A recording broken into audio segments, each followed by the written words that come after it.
Miren, yo estoy escribiendo por pura organización mental mía una biografía o una monografía sobre Moisés, porque les decía hace un momento que es el personaje más importante del Antiguo Testamento.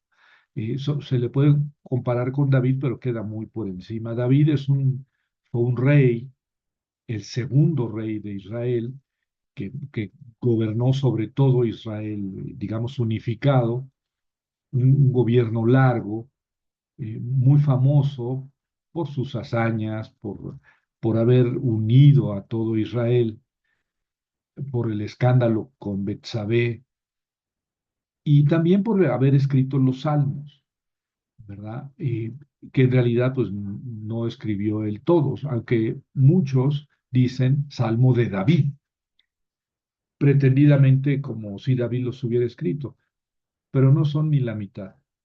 Es una tercera parte más o menos de los Salmos. Sin embargo, el libro de los Salmos se divide en 5 libros para que David tenga 5 libros, eh, y a semejanza de Moisés, porque la tradición, tanto judía como cristiana, atribuían a Moisés los primeros 5 libros de la Biblia. Él habría sido el autor de Génesis, Éxodo, Levítico, Números y Deuteronomio. Todavía vinieron hace unos 10, 20 años unos ingenuos, ahorita les voy a decir por qué, testigos de Jehová a mi casa a enseñarme Biblia, por eso digo ingenuos. Cuando digo, a ver si pasa, quiero hablar contigo sobre Biblia, pues salieron. No, no, yo no quería ser agresivo, pero no, pues tampoco les iba a decir, ay, sí, que cuánto sabes cuando no sabes. Y uno de ellos me dijo, no, es que los católicos no saben nada, este, no saben que Moisés escribió los 5 libros del Pentateuco. Le digo, se me hace a mí que los que no saben son otros. Bueno, Moisés, según la tradición cristiana, ya sabemos en la actualidad que no, y judía escribió los 5 libros, y entonces se le pusieron a David 5 libros. El libro de los Salmos se dividió en 5 libros y se le atribuyeron a David. Y luego se le atribuyeron a Salomón 5 libros, ¿no? El libro de los Proverbios, el Cantar de los Cantares, la sabiduría de Salomón, y ya no sé qué más. Bueno, el Coelet, y ya no sé qué más. Bueno, hay un libro apócrifo que es Los Salmos de Salomón. Probablemente a eso se refiere, a que son 5 libros de Salomón. Pero también Salomón es un personaje famoso, pero mucho menos que David, y David mucho menos que Moisés. Y Moisés ocupa un lugar central en el Nuevo Testamento por su riqueza de facetas, no solamente por ser muchas facetas, sino porque son muy ricas, todas y cada una de esas facetas. Yo voy a dedicar 3 conferencias, una a Moisés como libertador, la segunda a Moisés como legislador y la tercera a Moisés como profeta. Pero, pero de estas 3 facetas, digamos, características de Moisés son divisibles, o sea, son muy amplias. Como libertador, Moisés no solamente es el que liberó a Israel de Egipto, es el que lo condujo 40 años por el desierto y que lo condujo a la conquista de la primera parte de la tierra prometida. Una gran parte fue conquistada por Moisés, bueno, estando Moisés al mando. Era un caudillo militar, pero además era un caudillo, digamos, iluminado, guiado por Dios, un personaje admirado dentro de la misma Biblia con mucha frecuencia como un ser muy humilde, muy amable, de muy buen eh, carácter. Este es como legislador, digo, como caudillos, entonces no solamente es el que liberó a Israel de Egipto, es el que los guió por 40 años por el desierto y el que los guió a conquistar una buena parte del territorio de lo que antes era Israel. Como legislador, pues es ni más ni menos el que le dio la Torá o la ley a los israelitas, aunque hay muchas leyes que no tienen nada que ver con Moisés. O sea que ahora podemos decir, bueno, estas leyes, por ejemplo, el libro de Levítico, se escribieron 700 años después de la muerte de Moisés. Sí, sí. El Levítico se escribió 700, 800 años después de la muerte de Moisés, pero se atribuye todo a Moisés. Todo el Levítico se atribuye a Moisés porque es el gran legislador. Es el que escribió las tablas de la ley. O sea, las tablas de la ley las escribió, bueno, las primeras las escribió Dios, pero Moisés las rompió cuando bajó del monte y vio al pueblo pecando. Y luego las siguientes tablas, Moisés fue quien las escribió. Entonces no solamente es el mediador, es el que escribió la ley. En el Arca de la Alianza había un ejemplar de la ley que Dios le había dictado a Moisés. Entonces es el gran legislador. Toda la espiritualidad judía en la actualidad pues, está basada en la ley. Y en tiempos de Jesús, bueno, si Jesús se peleaba con los judíos era precisamente por ser tan legalistas. La ley llegó a ser el centro de la espiritualidad judía. Y la ley fue dada por medio de Moisés. Entonces, no solamente es un caudillo, varios aspectos, sino que es un legislador, pero además un legislador que era el que impartía justicia, el que organizaba al pueblo. Él personalmente juzgaba al pueblo y luego aceptó la idea de su suegro, de Moisés, para, digamos, distribuir sus tareas de legislador y de juez en otras personas.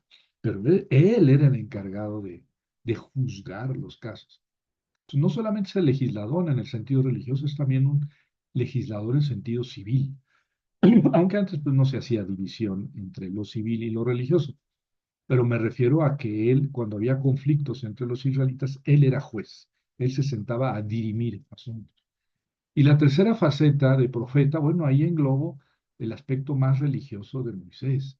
Moisés era una persona que veía a Dios cara a cara. Bueno, así dice el texto, así dicen varios textos. Veía a Dios cara a cara, como un amigo hablaba con él.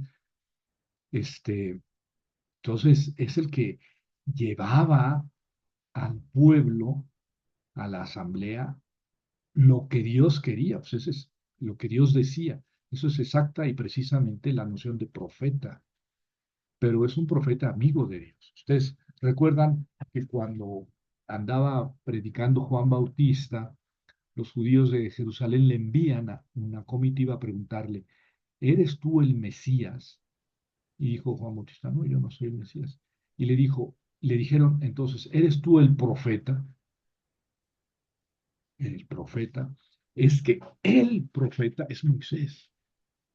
Y Moisés eh, dijo, o Dios le dijo a Moisés, o Dios le dijo al pueblo por medio de Moisés, que les suscitaría un profeta como Moisés y que a ese es al que debían seguir. Entonces los israelitas, los judíos, esperaban un profeta como Moisés. Por eso mandan esa comitiva a Juan Bautista y le preguntan, ¿eres tú el profeta? No un profeta, el profeta, refiriéndose a ese de quien había hablado Dios por medio de Moisés. Y dice Juan Bautista, no, yo no soy. Y también saben que en el monte de la transfiguración se apareció con Jesús Moisés y Elías, ¿verdad? Y se ha dicho pues que Moisés era representante de la ley y Elías del profetismo. Pues no, no, eso no es tan exacto. Es más profeta Moisés que Elías. Eh, digamos que ahí tienen dos grandes personajes del Antiguo Testamento, pero sin duda que más grande es Moisés. Y también como profeta, digamos, ahí se puede englobar eh, esa, eh, ese origen del pueblo de Israel. O sea, todos los estudiosos de la historia y de la espiritualidad del Antiguo Testamento estamos de acuerdo en que el pueblo de Dios y la religión, el pueblo de Israel y la religión israelita surgieron en el monte Sinaí con Moisés. O sea que antes de eso no se puede hablar de pueblo de Israel, no. Hablamos por costumbre del pueblo de Israel desde Abraham, Isaac, Jacob y antes, pero podemos hablar de pueblo de Israel hasta que esa asamblea de personas se comprometieron con Dios en el monte Sinaí o en el monte Horeb. Hasta ahí podemos hablar del origen de una religión y de un pueblo. Y todo esto es bajo el mando de Moisés. O sea que es un personaje que hay que dedicarle tiempo. Bueno, entonces miren, yo les voy a compartir ese texto que estoy escribiendo, no pretendo que esté terminado, porque me, me- me gusta mucho, pues, cuando produzco un texto que esté menos, que me satisfaga en ese momento. La primera parte es Moisés libertador y después sigue Moisés legislador y Moisés profeta. Entonces, miren, voy a hablar de Moisés libertador siguiendo un poco la biografía de Moisés. Ya cuando hable de Moisés legislador, ya voy a hacer referencia a esta, digamos, breve síntesis biográfica que pongo en este apartado. Y cuando hable de Moisés profeta también, ya para no repetir en cada caso. Pero consideré que para hablar de Moisés libertador, pues había que hacer una pequeña biografía de este personaje. Según Filón, Filón de Alejandría es un contemporáneo de Jesús, ¿verdad? Filón de Alejandría. Mucho tiempo después de Moisés, escribió una vida de Moisés. Filón, no sé si sea la primera vida de Moisés como libro, es la primera que tengo noticia ya. Pero muchas personas se han ocupado todavía en la actualidad. Freud escribió un libro que se llama, Sigmund Freud, escribió un libro que se llama Moisés y la religión monoteísta, en donde dice Sigmund Freud es que Moisés no pudo haber sido, es tan grande, tan grandioso el personaje, que no pudo haber existido. Seguramente se juntaron varias biografías, varios seres, este, y a todos ellos se les metió en una licuadora lo que hicieron, dijeron y pensaron, y el resultado se llamó Moisés. Entonces Moisés sería un conglomerado de personas. Decía Freud, es demasiado. El personaje, como lo pinta el Antiguo Testamento, es demasiado grande para que sea una sola persona. Bueno, entonces, Filón de Alejandría, digamos, por ser la primera biografía de Moisés, pues es interesante, porque además es muy antigua, es de tiempos de Jesús. Y dice que Moisés fue el más grande y perfecto de los hombres en todos los sentidos. ¿Ven? Es un ser grandioso, Moisés, hay que aprender a admirarlo en todos los sentidos. Sí, como caudillo militar, porque fue el que llevó a Israel a la guerra contra los cananeos que estaban ahí. Él fue el primero que, digamos, conquistó una parte de la tierra prometida. Y el fundador de toda la nación judía. Oye, Javier, entonces no podemos hablar de nación judía o de pueblo de Israel. En Egipto, el pueblo de Israel no estuvo en Egipto. En Egipto hubo mucha gente, entre ellos muchos israelitas, pero el pueblo de Israel se fundó al pie del monte Horeb cuando toda esa asamblea aceptó que Dios los había sacado de Egipto. Bueno, su nacimiento se relata en el Éxodo capítulo 2, ¿verdad? En el marco de la esclavitud de Egipto, ya acuerdan que habían llegado a Egipto los 12 hijos de Jacob, este, ¿verdad? Y que porque José era casi el segundo a bordo en todo Egipto, etcétera. Y sin embargo, después en Egipto crecieron, se multiplicaron y así comienza el éxodo, hubo un faraón en Egipto que no conocía nada de todo lo que es. Y Egipto le debía al famoso José. Y entonces, viendo que ahí había muchos israelitas, empezó a tenerles miedo, a suspicacia de ellos y terminó por reducirlos, incluso a la esclavitud. Una levita, una descendiente de Leví, Leví era uno de los 12 hijos de Jacob, uno de los descendientes de Leví se casó con una de las descendientes de Leví, un levita con una levita. Porque eso es importante, porque los levitas eran los que se encargaban más bien del culto a Dios. ¿Verdad? De ahí un grupo de levitas, pues, son los sacerdotes. Bueno, y estos dos levitas tienen un hijo y no pudiendo esconder al niño, su mamá lo puso a la deriva en el río, porque el faraón, eso dice Éxodo 1, que nada sabía de los egipcios, de lo que había hecho José en favor de Egipto, viendo que eran tantos los israelitas y teniéndoles miedo, pues los sometió a esclavitud y una esclavitud cada vez más onerosa, más dura, más pesada. Entonces, digamos, lo último que ordena este faraón es matar a todos los varones israelitas. No solamente los había sometido a una esclavitud muy bárbara, sino que terminó por mandar la muerte de todos los niños varoncitos. O sea, si veían el niño que recién nacido era niña, la dejaban porque pues algún día iba a servir para el harem de alguno de los generales. Si era varoncito, lo mataban ahí mismo. Este, y entonces una señora, estos dos levitas tuvieron un hijo y lo escondieron, no me acuerdo cuánto tiempo, creo que 3 meses, pero no pudiéndolo esconder más, pues lo metió en una canastilla bien embetunada para que no se inundara, lo pusieron en el río y a la deriva. La hermanita del niño, seguramente Miriam, que después vamos a ver que es la hermana, pero aparece mucho después en la historia del Éxodo. Pero dice ahí que una hermanita del niño pues fue siguiendo por la orilla del río a la canastita a ver si alcanzaba a ver qué suerte tenía. Y dio la casualidad que la hija del faraón había salido a bañarse al río, vio la canastilla, la recogió, vio que era un niño y lo adoptó.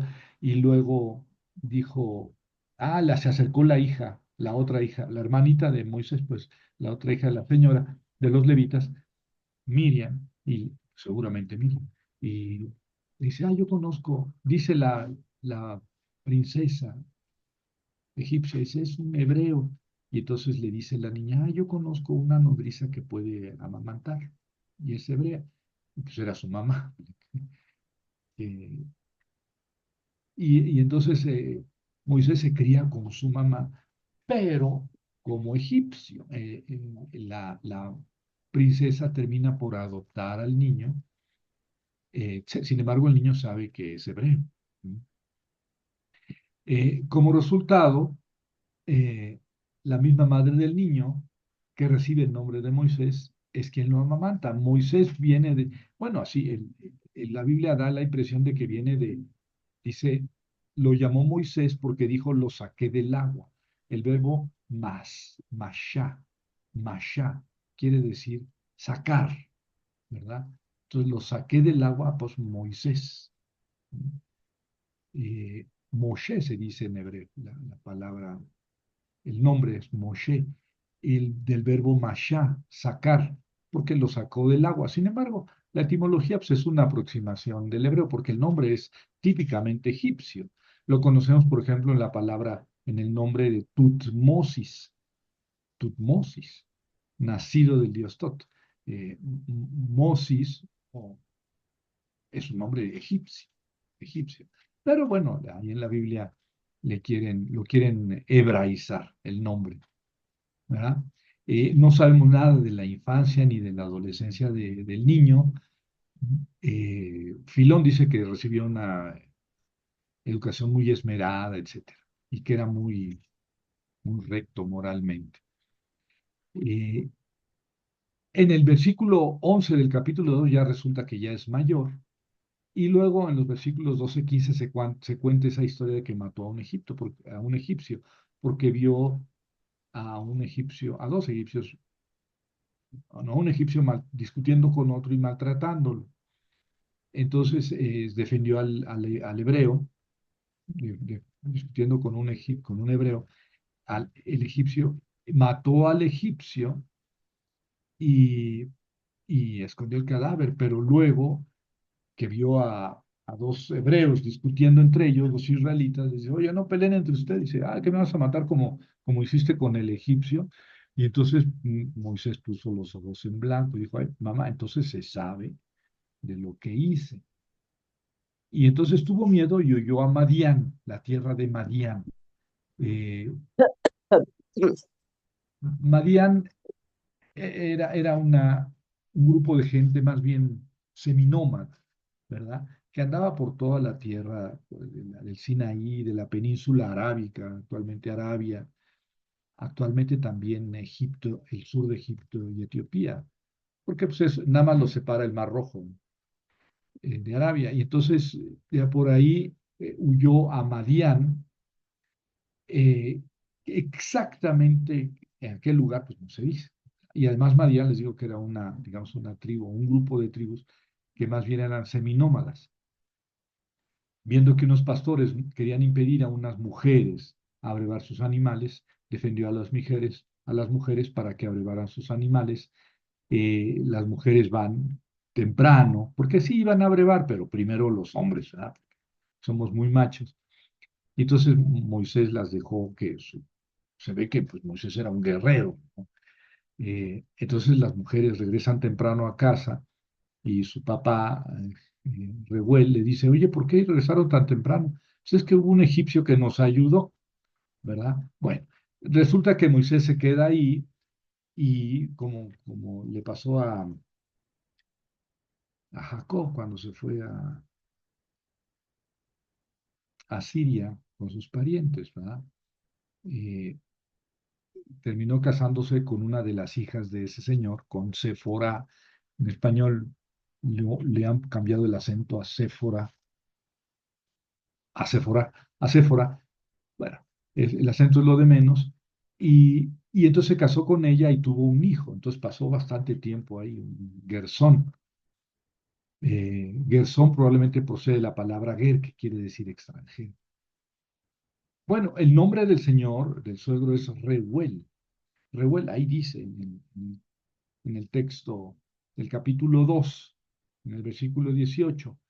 Eh, Luego, en el capítulo 3 4 y en el capítulo 18 el suegro ya no se llama Reuel, se llama Jetro, y así lo conocemos más bien nosotros como Jetro. Pero en todo caso, en todos esos textos se dice que era sacerdote de Madián, seguramente jefe de una tribu tenía funciones sacerdotales. Pero lo curioso de ese sacerdote de Madián es que era yavista, es decir, ofrecía sacrificios a Yahvé. ¿Cómo ofrecía sacrificios a Yahvé? Sí, sí. Si quisiéramos investigar de dónde viene el yavismo, habría que irse a Madián, porque bueno, sabemos que en el capítulo 3 del Éxodo, Dios se le manifiesta a Moisés, una zarza, ¿verdad? Que ardía sin consumirse, y le dice, yo soy el que soy. Eh, Ani, Egie, Asher, Egie, el verbo hayá es el verbo ser. Yo seré el que seré, digamos que literalmente. Eh, no, yo soy el que soy, ¿no? Yo seré el que seré. Ani, Egie, Asher, Egie.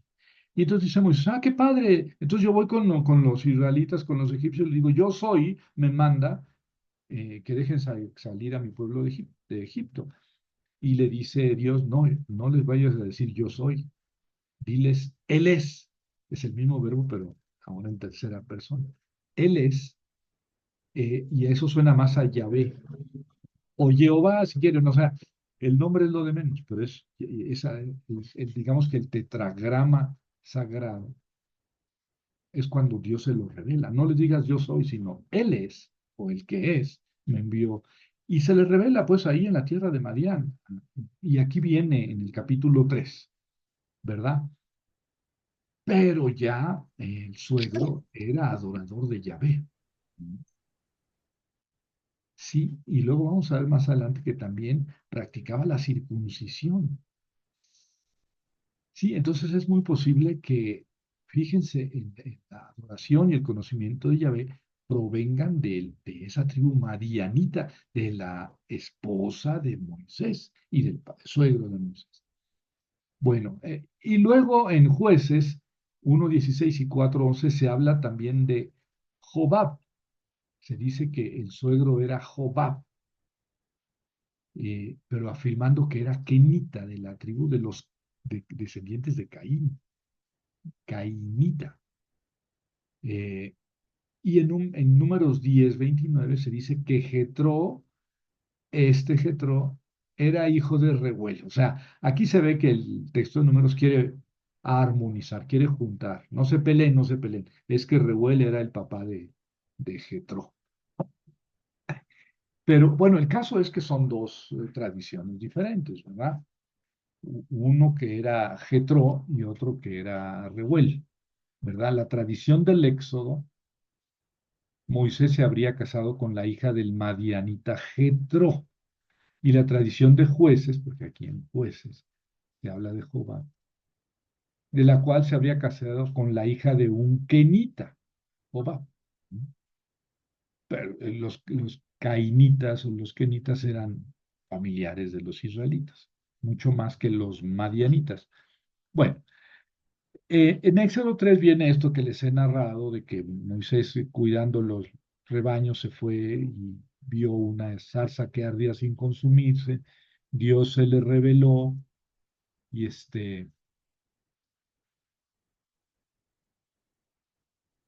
y lo manda a liberar al pueblo, ¿verdad? Le dice, no, pues yo, ¿quién soy, no? Y fíjense qué curioso, es interesante eso. Dice Moisés, ¿quién soy yo para ir a liberar al pueblo? Y Dios le repite, yo estaré contigo. Es como la identidad de Moisés, la presencia de Dios. Esa es la identidad de Moisés. Dios es la presencia de Dios. Bueno, el profeta, ¿no? Representante de Dios.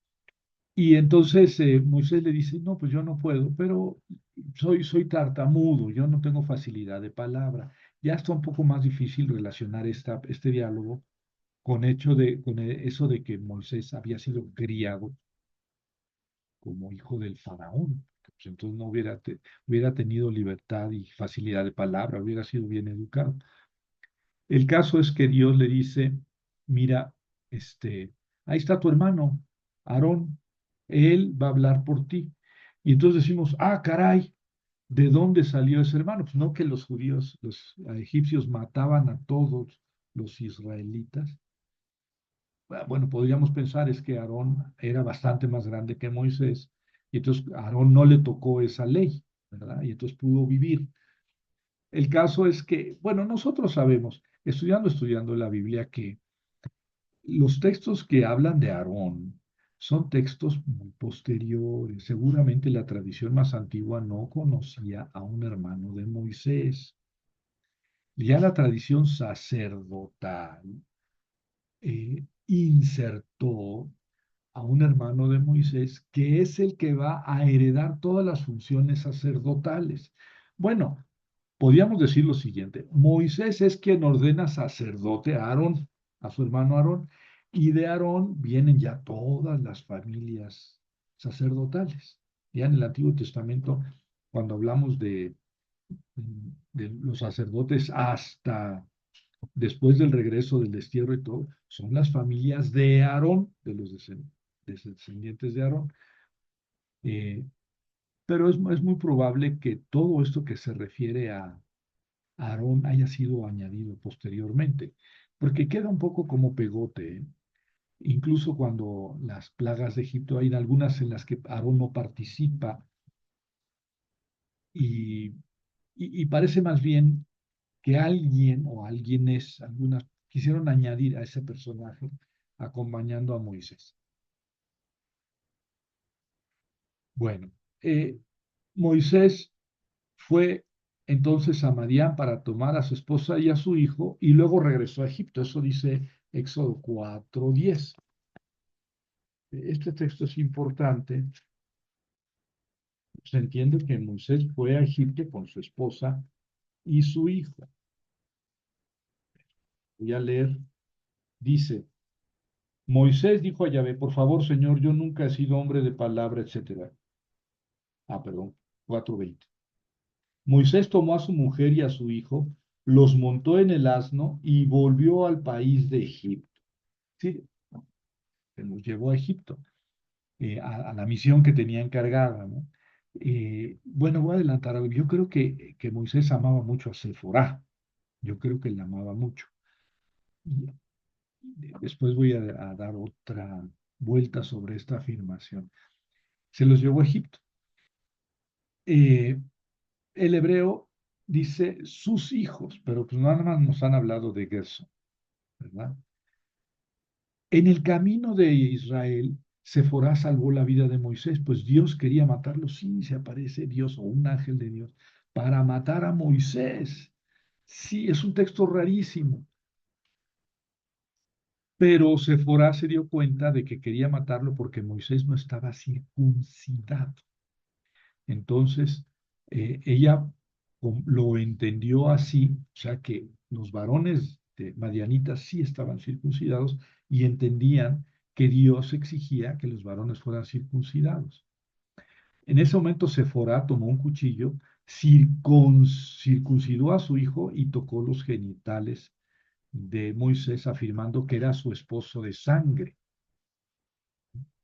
Eh, es decir, aquí nos queda con bastante claridad expuesto que la circuncisión es antes, es más antes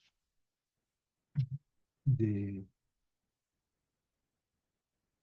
del Sinaí, de la ley, eh, y que era una, digamos, era una práctica hecha seguida por los madianitas. Entonces, de ahí vienen, de ahí pueden venir. Claro, hay muchas investigaciones al respecto, pero no sabemos nada de los madianitas, no sabemos prácticamente nada, más que lo que dice la Biblia. Entonces, no podemos reconstruir el origen del yavismo y de la circuncisión a través de esa línea.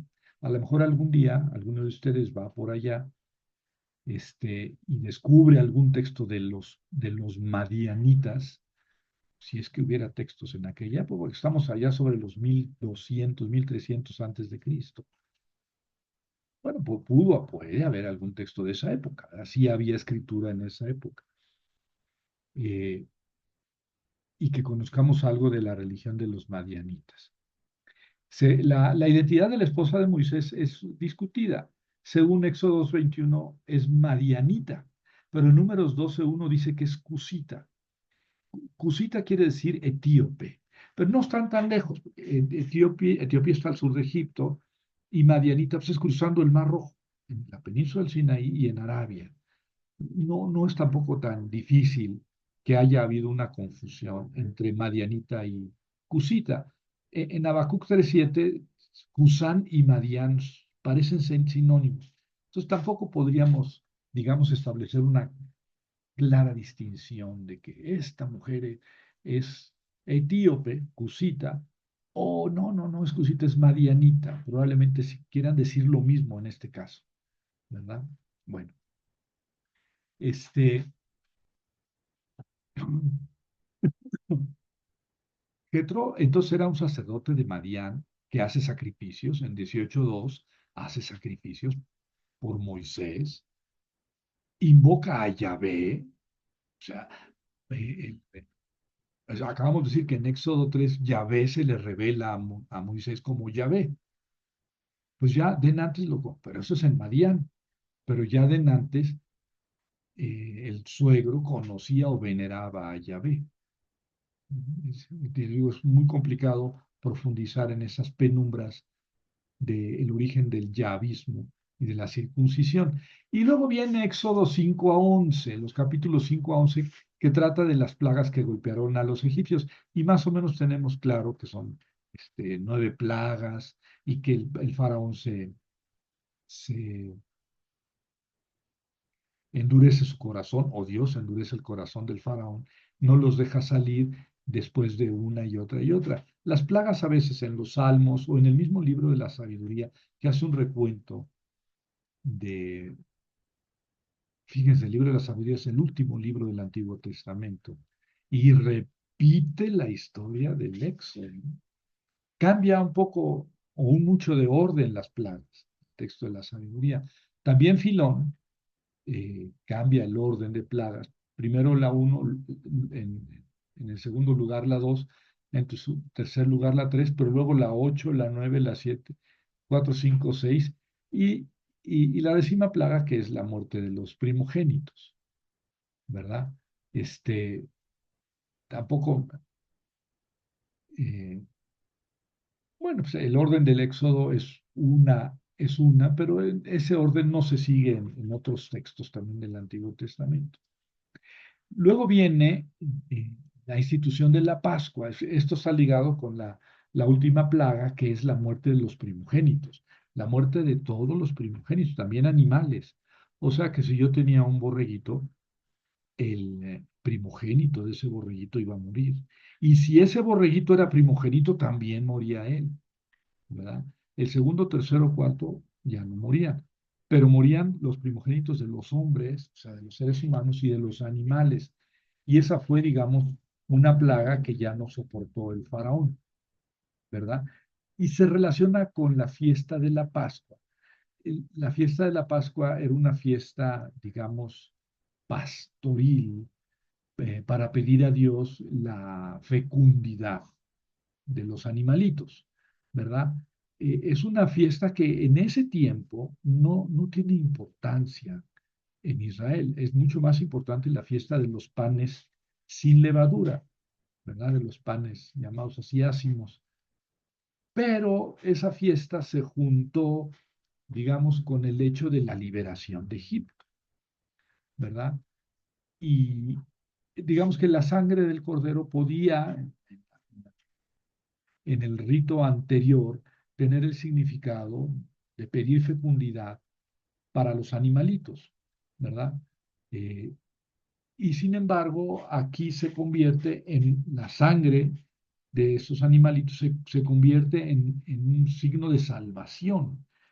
Fíjense que ese borreguito que se mata no es un sacrificio de perdón, es decir, no es un sacrificio eh, de un cordero cuya sangre busca o obtiene el perdón de los pecados. Esos son otros sacrificios que van a venir después. Este es un animalito que no es sacrificado cultualmente, ¿verdad? Es un sacrificio que se hace en las casas. Se desangra el animalito porque así los israelitas no tienen derecho a comer la sangre. Entonces se desangra bien y se come festivamente para recordar la liberación que Dios hizo eh, de los egipcios, de los israelitas en la tierra de Egipto, ¿verdad? Eh, yo en el texto le pongo algunas citas de estudiosos o del mismo Filón, porque para ellos es muy importante la figura de Moisés, ¿verdad? Eh, la fiesta de Pascua era secundaria en aquel tiempo con respecto a la fiesta de los panes sin levadura. De hecho, en el Antiguo Testamento, la fiesta más importante es la de los panes sin levadura. Después del destierro, ya tardíamente, los panes sin levadura casi quedan en el olvido y la fiesta más importante es la fiesta de Pascua, ¿verdad? De hecho, en el segundo libro de los Reyes y en el segundo de las Crónicas, se dice que después de los jueces, aquellos que juzgaron Israel antes de que hubiera reyes en Israel, no hubo celebración de la Pascua sino hasta el rey Josías. O sea, no hubo celebración de Pascua desde el 1100 antes de Cristo hasta el 600. Bueno, nos la pasamos 500 años sin celebrar la Pascua. Y es que la Pascua, insisto, no era una fiesta importante.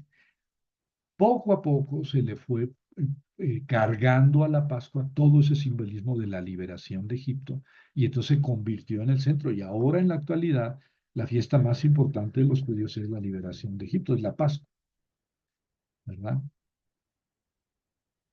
Eh, ya les he dicho que para muchos autores Moisés fue inventado para dar coherencia a la historia de la salvación, porque hemos hablado poco de Moisés con respecto a todo lo que hay que decir. Pero es un gran caudillo, pero y aquí ya tiene varias facetas, ¿verdad? Es un vidente de Dios, es un amigo de Dios, es una persona religiosa que también genera la religión yavista y la tradición de la circuncisión. Bueno, en los capítulos 13 a 17 se narra, en del Éxodo, se narra la travesía por el desierto hasta la llegada del Sinaí. Bajo el mando de Moisés siempre se insiste en esto. Moisés es el guía del pueblo. O sea, no solamente sacó al pueblo, no solamente le enseñó la religión, la fiesta de Pascua, sino que guió al pueblo por el desierto. Es el que abrió el mar. Mm, Al extender su mano, él lideraba al contingente, o sea, todos, el líder era Moisés, es el que volvió potable el agua de Mará. Mará quiere decir amargo. Eh, y pues, la palabra amargo viene del hebreo, de Mará, amargo. Bueno, empezó a dar normas y preceptos, les explicó que, porque le piden carnes, que ya nos hartamos del maná, queremos carne, entonces les dice, van a comer codornices hasta hartarse. Y sí, vinieron montones de codornices y comieron hasta hartarse. Muchos murieron del hartazgo de la carne. Golpeó la roca para que brotara agua en el desierto. En una batalla contra Malek, contra los amalecitas, él intercede ante Dios para que Dios dé la victoria al pueblo de Israel. Y también hace funciones sacerdotales, ¿verdad? En ese tiempo, el que hace funciones sacerdotales es Moisés, no Aarón. Eso va a ser hasta después. Después del Sinaí es cuando Dios le manda que ordene sacerdote a Aarón y a sus hijos. Y entonces ya Aarón es el que hereda, digamos, las funciones sacerdotales, mientras Moisés ya no las tiene. En el Éxodo 18 se relata la visita de Jetro a Moisés. Jetro es el suegro, ¿no?, de Madián. Y en el Éxodo 18 dice que Jetro fue con Moisés, ¿verdad? Y aquí se le llama por su nombre, como si el lector ya lo conociera, ¿verdad?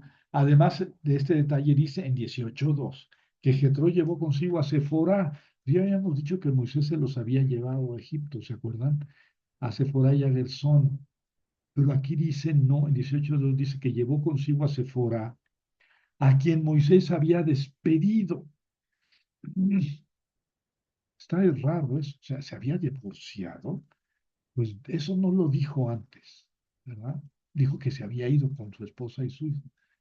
Pero dice que aquí que Jetro llevó consigo a Sefora, a quien Moisés había despedido, junto con sus dos hijos. Ya habíamos quedado que era uno, Gersón, pero sí son Gersón y Eliezer, ¿verdad? Y entonces, al parecer, ya se queda Sefora con Moisés, ¿verdad? Eh, Jetro ofrece sacrificios a Yahvé. ¿Mm? Y esto significa que Jetro era sacerdote de Yahvé.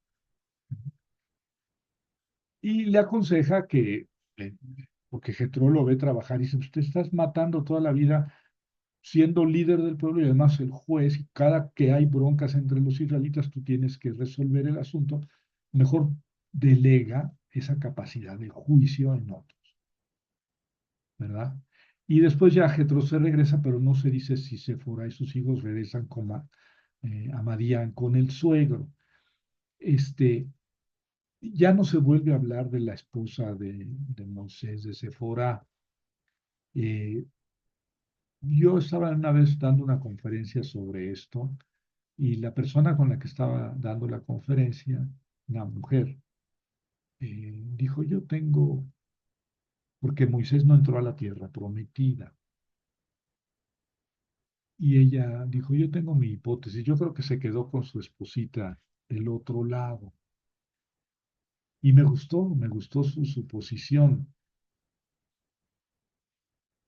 porque pues, es un misterio. Bueno, ahorita vamos a comentar más que Moisés no haya entrado a la tierra prometida. Si había alguien digno de entrar a la tierra prometida, pues era Moisés. Pero Dios se enojó con Moisés y le negó el acceso a la tierra prometida. A él y a Aarón. Aarón tampoco entró, pero Aarón murió antes que Moisés. Y luego en los versículos 19 a 24 está la perícopa del Sinaí, o sea, todo lo que se trata del Sinaí, de la ley y ta, en donde Moisés juega el papel central. Aquí ya no profundizo porque aquí es su papel de legislador, ¿verdad? Es el mediador de la alianza. Él es el que entrega al pueblo el código de la alianza. En estos capítulos 20 a 23 está el famoso código de la alianza, que es lo que, digamos, Dios le envía al pueblo por mano de Moisés. Escribió todas las normas divinas, manipuló la sangre de los sacrificios porque él era el sacerdote. Hasta más después ordena al sacerdote Aarón y a sus hijos y ya se desprende él, Moisés, de las funciones sacerdotales. Eh, bueno, como ya les he dicho, hay muchas dudas respecto de la historicidad de Moisés porque pues, es un personaje demasiado rico para ser una sola persona. En Éxodo 25 a 31, eh, Dios en el monte Sinaí le muestra a Moisés una maqueta de todo ese templo portátil que el pueblo tiene, que era inmenso, ¿no? Era gigantesco, pesadísimo, pero el pueblo lo tenía que cargar en su itinerario por el desierto. Y ahí en los capítulos 25 a 31 Dios le muestra una maqueta y le dice, tendrá que ser así, y así, y así, las medidas, y de madera de acacia, cubierta de cedro, y así estas figuras y estos labrados. Son, digamos, los capítulos más aburriditos de, de la Biblia, ¿no? Porque son indicaciones de que cuánto tiene que medir de ancho, de largo, de altura y las figuras que debe tener grabadas y de qué material tenía que estar hecho, etcétera. Estuvo recibiendo esas instrucciones durante 40 días y al cabo de ellos le dice Dios, regresa, porque el pueblo se ha pervertido, ¿verdad? Y entonces Moisés dice, ah, caray, eh, Moisés intercede por el pueblo y logra detener la ira de Yahvé, porque Yahvé dice, déjame destrozarlos al pueblo, porque el pueblo estaba adorando a Baal, estaba adorando a Yahvé, pero en figura de toro. O sea, no hay que ser tampoco tan radicales, estaba adorando a Yahvé en figura de toro. Pero el primer mandamiento es no te harás figura de mí. ¿No? No le gustaba a Yahvé tener figura de él. Este, Pero bueno, el pueblo se lo había hecho bajo el liderazgo de Aarón. Y entonces, bueno, Moisés le convence a Dios de no castigar, de no aniquilar al pueblo, porque, bueno, pues así se presenta, ya ve como arrebatado de cólera por la blasfemia del pueblo. Y Moisés calmando a Dios. Con todo, al bajar Moisés y ver al pueblo adorando al ídolo hecho de oro, se enoja y rompe las lajas de la ley, que eran lajas, no eran de piedra. Les dicen tablas, pero no eran tablas de piedra. Después de esto pide que se le unan los fieles a Yahvé. A ver, conmigo los fieles a Yahvé. Y se juntan con él los levitas y matan a unos 3,000 israelitas. Esto ya suena muy raro, ¿no? Porque ya Yahvé había logrado tener la ira de Yahvé y después él se enoja y junto con levitas mata a unos 3,000 israelitas. Probablemente esto quiere decir que los levitas este, son, digamos, los que suplen a los muertos, ¿no?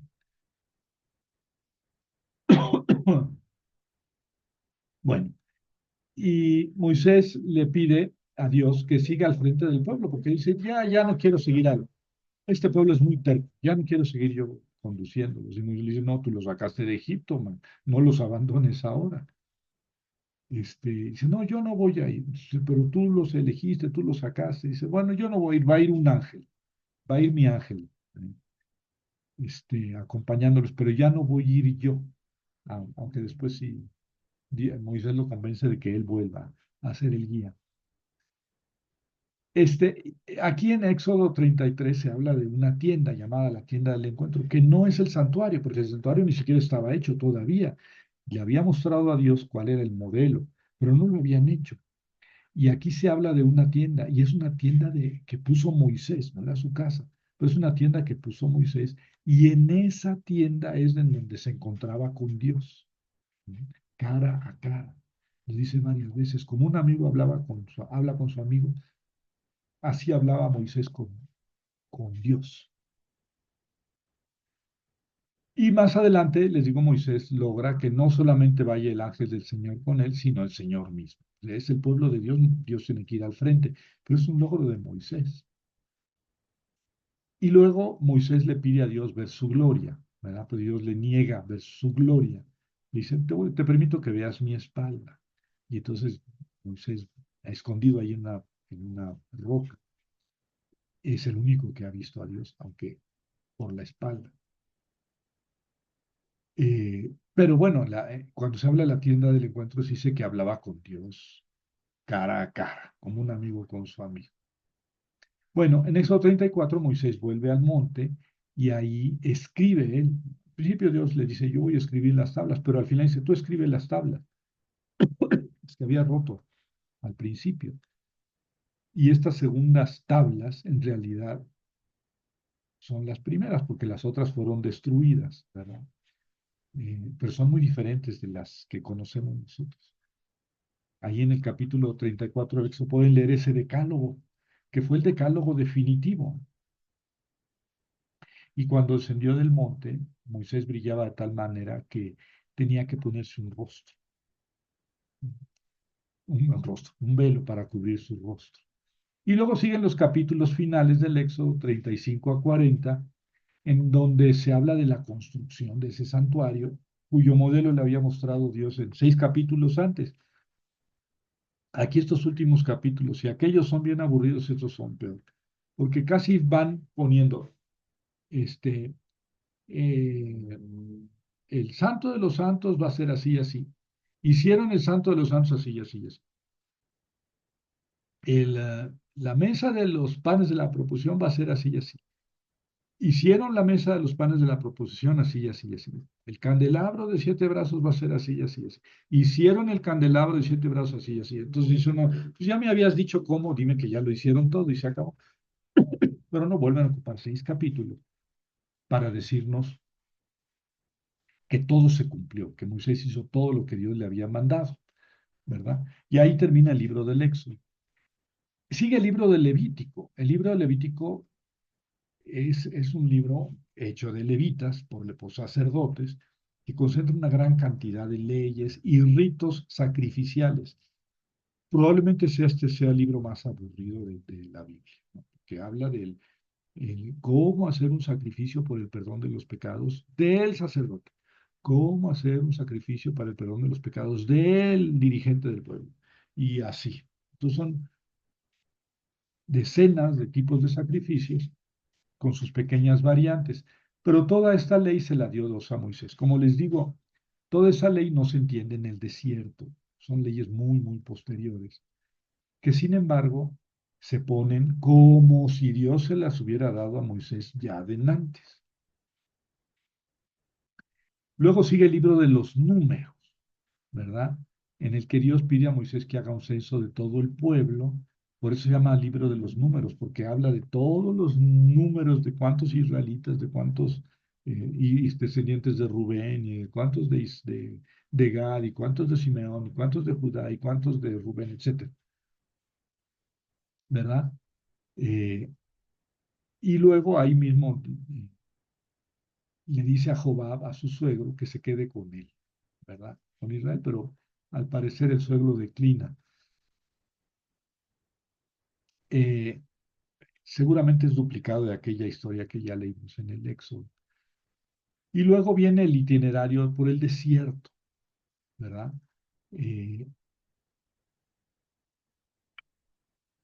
eh, Dios va con el pueblo porque Moisés está al mando del pueblo, ¿verdad?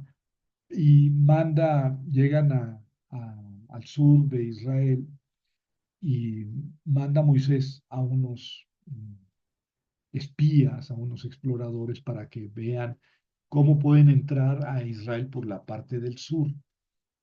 Y estos muchachos van y ven a unos gigantones, ¿verdad? Gente muy fuerte, muy grande. Traen unas uvas, pero llevan un racimo de uvas cargado entre dos en una vara.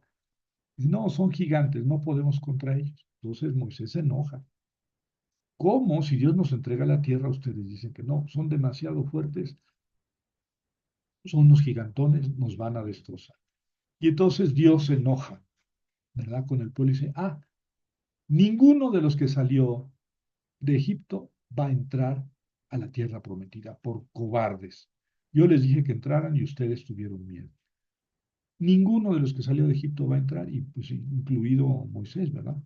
Pero no es que Moisés haya quedado excluido por esa razón.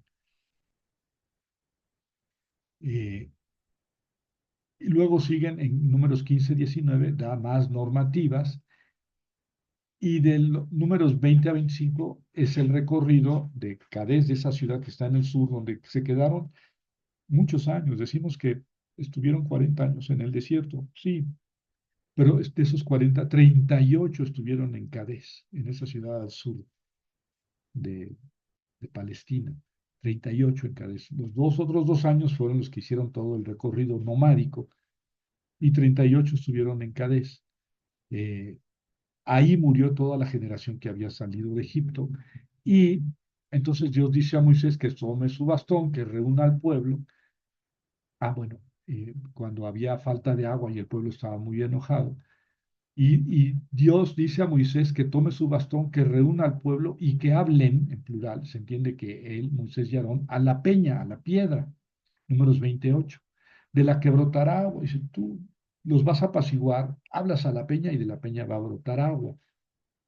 En el versículo 11 se reporta que Moisés golpeó la peña con el bastón 2 veces y que de ella brotó agua. No da la indicación de que Moisés o Aarón hubieran carecido de fe y dijeron, ay, si hablamos no va a brotar agua y la golpearan. No, parece que, pues en realidad estaban siguiendo la orden de Dios. El Señor le dice, mira, hablas a la peña y de la peña va a brotar agua. Y Moisés pues, le pegó a la peña 2 veces, como cumpliendo la orden de Dios. Pero por eso eh, parece que, bueno, los versículos 12 13 dice, Dios lo castiga porque no creyeron en él. Y entonces aquí dice uno, bueno, ¿quiénes no creyeron en él? Moisés y Aarón sí creyeron porque golpearon la roca y de ahí salió agua. Pero más bien parece que el pueblo es el que no creyó. Y por culpa del pueblo, Dios castiga a Moisés. ¿Mm? Bueno, Moisés sigue siendo el guía e intercesor que libra de la muerte de la mordedura de serpientes, de que muchos mueren por mordedura de serpientes, y Dios le dice a Moisés, haz una serpiente, ponla en un palo, un asta, y todo el que sea mordido por serpientes, mire a esa serpiente y quedará curado, y así pasa, ¿verdad? O sea, suceden muchas cosas bajo el mando de Moisés. Bajo su mando, Israel tomó Jormá, es una ciudad, tomó toda la Transjordania, es decir, 3 Transjordanias, que el río Jordán va más o menos de norte a sur en Israel, en Palestina. Transjordania es lo que está al este, o sea, todo lo que actualmente es Jordania, antes era Transjordania, o sea, que está del otro lado del río Jordán. Todo eso lo tomó Moisés y eran territorios inmensos, ¿eh? Yo creo que, eh, yo creo que más grande ese territorio que la Cisjordania. O sea, lo que está de este lado del Jordán, del lado oeste, limitado por el mar Mediterráneo, yo creo que es más chico. O sea que Moisés llevó a la conquista de Jormá toda la Transjordania y Madián. Seguramente aquí se habla de otra tribu que no es la de su suegro, ¿verdad? Siguen más corpus legales. En los capítulos 32 a 35, Moisés reparte, fíjense, es el legislador, reparte la Transjordania. Son 2 tribus y media van a poseer toda esa tierra de Transjordania. Y luego viene el libro del Deuteronomio, que es un grandísimo discurso de Moisés, todo el Deuteronomio recordando lo que había pasado en la salida de Egipto. Y fíjese lo que dice en 4:21. En 4:21 dice que Dios se enojó con él, con Moisés, por culpa del pueblo. Entonces parece que quienes no creyeron se refería al pueblo. Y entonces Dios castiga a Moisés porque el pueblo no cree.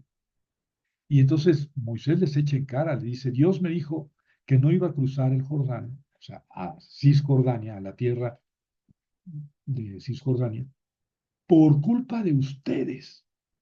O sea que es que de chiquillo, las llaves saben como los catecismos, que Dios me decía a mí, yo me quedé con esa imagen, que Dios le dijo que golpeara la roca una vez con su bastón, pero Moisés dudó y le pegó dos veces. Y no es cierto. Dios le dijo que hablara a la roca, que hablaran a la roca. Y Moisés golpeó dos veces la roca, pero con afán de cumplir el mandato de Dios. Pero eso les parece suficiente como para un hombre de esta heroicidad, privarlo del derecho de entrar a la tierra prometida. Pues a mí se me hace que ahí hay gato encerrado, ¿verdad? Porque aquí dice Moisés, por culpa de ustedes, Dios no me dejó entrar a la tierra prometida. Y el Deuteronomio habla de la muerte de Moisés, es una de las pruebas de que Moisés no escribió todo el Deuteronomio. Eh, Dios le reveló cómo moriría y Moisés designa a Josué como líder de campaña, ¿verdad? ¿Dónde está la tumba de Moisés? Pues no la hemos descubierto. Fíjense que yo estuve en la tumba de Moisés, ahí en Palestina. Estuve ahí en la tumba de Moisés dos o tres veces. Está en el camino de Jerusalén a Jericó. Nada más que es un lugar, digamos, en Cisjordania, de este lado del Jordán, que celebran los musulmanes. Una tumba musulmana, porque según ellos sí entró el cuerpo de Moisés, por lo menos, a la tierra prometida y ahí está sepultado. Claro, es una tradición que yo no he podido consignar más antes, o sea, ¿de dónde viene? Que la Biblia dice que Dios le dijo a Moisés que no entraría en la tierra prometida. El por qué, bueno, sería un trabajito interesante ver cuál fue el pecado de Moisés, por qué Dios castigó a Moisés. Aquella persona con la que estaba yo dando la conferencia dijo, es que yo creo que Moisés quiso quedarse en Madián con su esposa, con su Séfora. Me gustó, me gustó esa interpretación, pero no la podemos seguir porque ni siquiera sabemos si Séfora estaba con Moisés en ese momento. Ya saben que una tradición dice que Jetro trajo a Séfora con Moisés y luego Jetro se regresó, pero ya no se dice, ya no se vuelve a hablar de Séfora, no se dice si dice esa tradición que Moisés se había divorciado de Séfora. Pero la primera tradición del Éxodo dice que no, que se fue a Israel con Séfora, de ahí que Séfora le haya salvado la vida, ¿no? Ya narré ese acontecimiento. Bueno, ahí tienen entonces la vida de este hombre, este gran hombre, que funcionó, que hizo sus servicios como líder, caudillo del pueblo, pero un caudillo muy, muy especial, un caudillo que estaba en contacto directo con Dios, que trajo a Israel no solamente la liberación, sino la religión. A él se le reveló Dios. eh, Antes de salvar al pueblo, Dios le dijo que sacara al pueblo y Moisés condujo al pueblo al Sinaí, donde recibió todo el corpus legal, todo el Pentateuco, la ley, que tanto defendían los escribas y los fariseos en tiempos de Jesús, fue dado por Moisés. Pero no solo eso, condujo al pueblo por el desierto. 38 años fue su líder en Kadesh y luego los llevó a la toma de la tierra prometida. Y ya les digo que tomó toda la Transjordania, lo que está del otro lado del Jordán, que si ustedes ven un mapa, era mucho más grande, bueno, creo yo, haciendo mis cálculos, era más grande que la parte del oeste del Jordán. En fin, estas tribus que se quedaron en Transjordania, pues pronto desaparecieron. Esa tierra ya no pudieron controlarla, se quedaron prácticamente con nada más la Cisjordania, por eso no tenemos claro, pero si ustedes buscan en Google eh, mapa de las 12 tribus de Israel, van a ver que dos tribus y media, o sea, dos y la mitad de Manasés quedaron en el este del río Jordán, en Transjordania. Y ese territorio era muy, muy grande, grande.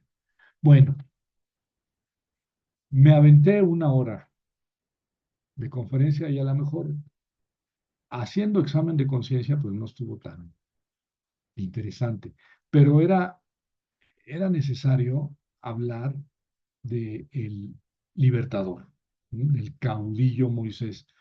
La próxima semana, bueno, ya no tenemos que decir tantas cosas porque no tenemos que recuperar toda la biografía de Moisés y sí podemos concentrarnos en Moisés es legislador, ¿no? Porque todo el Antiguo Testamento está lleno de la ley de Moisés, la ley de Moisés, e inclusive en el Nuevo Testamento, Moisés en la ley nos mandó la ley de Moisés.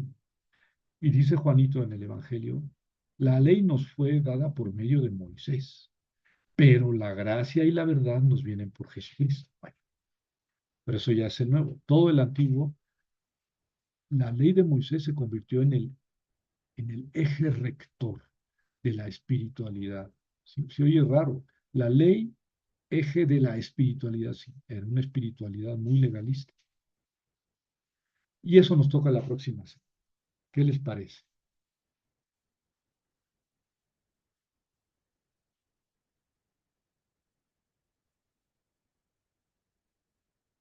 Gracias, Felipe. ¿Alguna pregunta, algún comentario? ¿O ya sabían todo esto?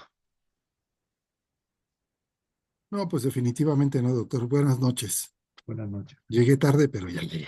Sí, pues, ¿no? Fíjese que tengo una inquietud ahorita que no sé si en las primeras explicaciones usted mencionó algo al respecto, pero veía en sus citas eh, pues textos de Filón de Alejandría y haciendo referencia precisamente a la vida de Moisés. En este tenor, eh, ¿qué pasa, por ejemplo, con eh, Flavio Josefo y las antigüedades de los judíos? Mm, ¿El hecho de que sea calificado como traidor es una determinante? ¿No? No, no, se utiliza mucho Flavio Josefo, tal vez más que Filón, para reconstruir la historia de Israel. Lo que pasa es que Filón escribió un libro que se llama La vida de Moisés. Por eso, digamos, dedica un libro, Filón, a escribir sobre la vida de Moisés y por eso lo tomé. Y no tomé de Flavio Josefo, pero sí, desde luego que en las antigüedades judías habla bastante de Moisés, pero no lo he tomado sistemáticamente para meterlo a estos apuntes que les mostré ahora. Tal vez lo vaya a hacer esta semana y al final de estas tres conferencias les puedo enviar no un artículo, pero sí un condensado de, de una monografía que estoy escribiendo, o de esta monografía que estoy escribiendo sobre Moisés. Esa fue la razón, porque Pilón tiene un libro y lo que dice Josefo hay que sacarlo de las antigüedades, pero no se le considera un traidor, pues era bien abusado, ¿no? Y además siempre como el historiador oficial de los romanos en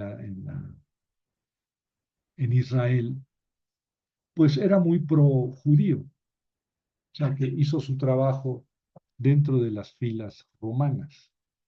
La situación de Filón es muy diferente. Él en Alejandría escribió, eh, pues sentado en un escritorio muy cómodo y con el control de la televisión en la mano. O sea, quiero decir, sin haber sufrido lo que sufrió Flavio Josefo, ¿no? Que sí era un soldado israelita, judío, que peleó contra los romanos, pero fue vencido, fue hecho prisionero y se convirtió en el historiador de los romanos. Por eso decía Felipe traidor, pero en realidad es bastante apreciado y en la actualidad es muy leído. Flavio Josefo es una autoridad. Claro, hay que contrastarla siempre con otras autoridades, que es como Filón en esta vida de Moisés saca cosas que les puse ahí, que no leí desde luego. eh, Filón completa mucho la vida de Moisés, diciendo y omitiendo cosas, porque hay cosas que no le gustan y las quita, y hay cosas que le gustan y le pone mucha floritura. Y, bueno, antes de decir que son mentiras, pues tendríamos que decir, bueno, ¿de dónde lo sacó Filón, verdad? Pero bueno, es un historiador muy, muy antiguo. Yo creo que es el historiador más antiguo de Moisés. Por eso era importante ponerlo aquí. Sí, Miguel.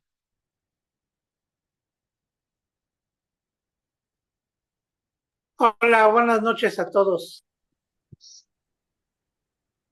Sí, está muy interesante la charla, la forma de cómo entendemos esto. Y sí, me gustaría mucho que también más bien, que nos dieras un poquito más sobre qué se vivió en esa historia, en la historia de los israelitas, porque han surgido dudas con respecto a su forma de vivir, de trabajar y de qué es lo que ellos hacían en algún momento dado. Porque se habla de esclavitud, se habla de trabajo, se habla de muchas cosas, pero aparte de esto, en la historia de la lectura nos explica que también ellos recibían un salario, ¿no?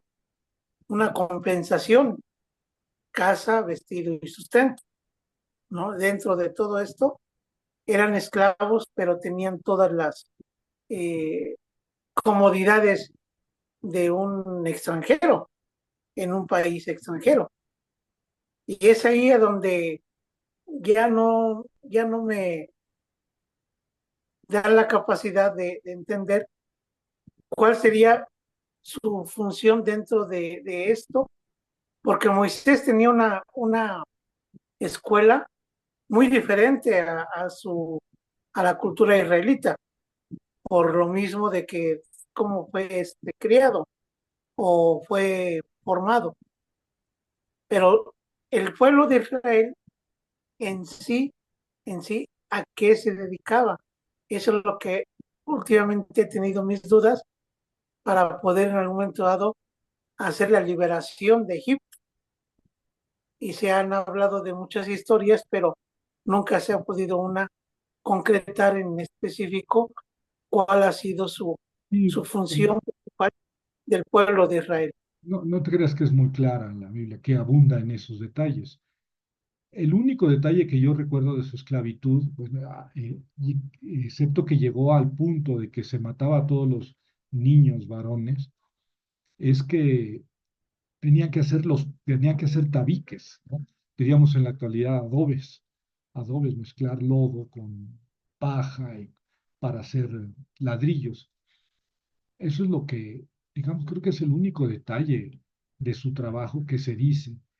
Eh, y se les pinta, desde luego, como esclavos, sujetos cada vez más a una esclavitud más, digamos, más dura.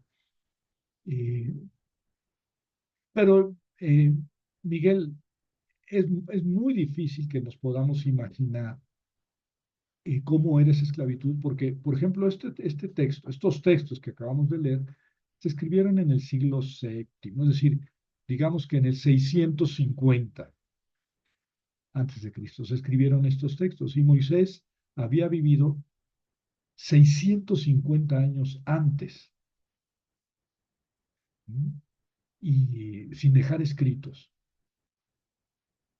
Entonces, ¿qué realmente sabía el escritor en el año 650 antes de Cristo de la vida de Moisés y de la situación del pueblo en Egipto? Yo tengo para mí que sabían muy, muy poco, muy poco. Oye, entonces inventaron cosas. Seguramente sí, seguramente sí. Lo importante de esta historia no es el detalle. Lo verdaderamente importante es que Dios sacó al pueblo de Egipto, que Dios los liberó. Eso es lo importante. Esa es la columna vertebral.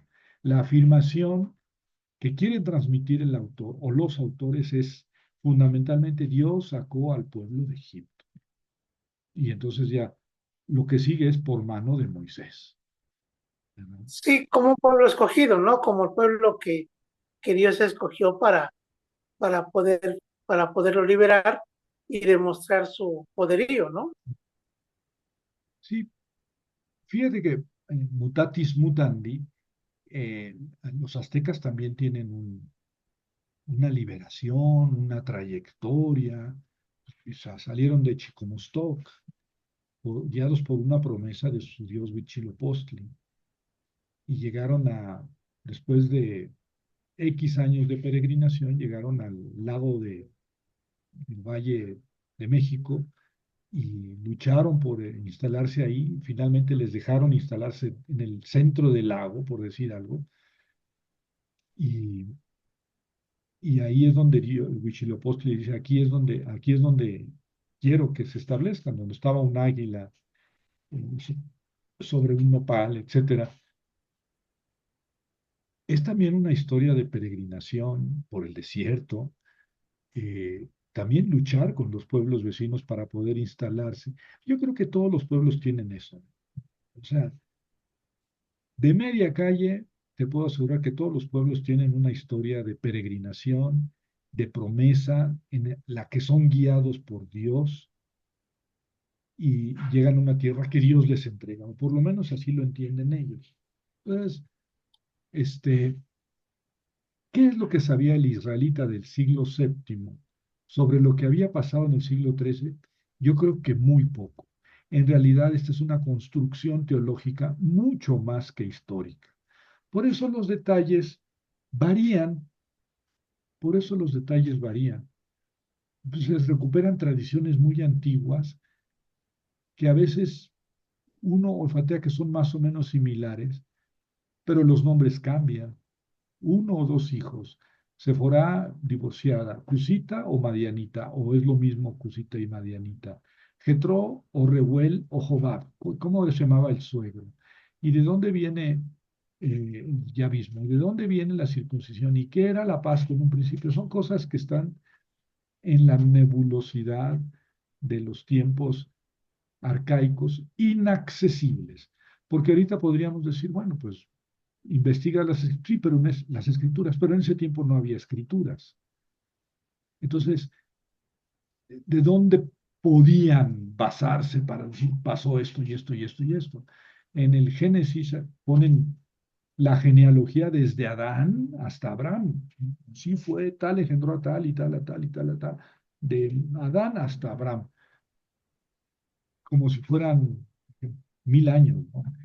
Y cualquiera, digamos, con un poco de ciencia en la actualidad dice, no, es que de la creación a Abraham, pues no pasaron 1000 años, o ese número de generaciones, sin duda que pasaron muchísimos más años, ni 4000, ¿no? De hecho, la ciudad de Jericó, que pasa por ser la más antigua en Palestina, pues es del año 10.000 antes de Cristo. Ya no queda, ya no cuadra con los relatos del Génesis sobre la creación y las genealogías, ya no queda, ya no cuadra. Que haciendo esos cálculos podría uno llegar a 4000 años de la creación. Pues sí, pero esa ciudad es de 10.000 años. Entonces ya, entonces está mintiendo la Biblia. No, no, estamos tarados nosotros que estamos queriendo entender la Biblia como un libro de historia. No es un libro de historia. Entonces, muchos detalles, ay, se los tiene uno que imaginar, ¿verdad? Y desgraciadamente, pues sí, a mí me vienen a la mente imágenes de películas de Hollywood sobre los 10 mandamientos y Moisés y, pues sí, pero mm, de alguna manera se lo imagina uno, ¿verdad? Pero yo creo que lo mismo les pasaba a los autores originales, tenían que imaginarse las cosas y pusieron lo que se imaginaron, pero guiados por una concepción teológica, por una idea, por una verdad que ellos querían transmitir, que ellos sentían que era la neta del planeta. Dios nos salvó de Egipto y nos entregó esta tierra. Saquen a los judíos de esa realidad en la actualidad. Pero es el núcleo del judaísmo. Ese es el núcleo. La fiesta principal del judaísmo es la Pascua. Dios nos sacó de Egipto para entregarnos la tierra prometida. Bueno,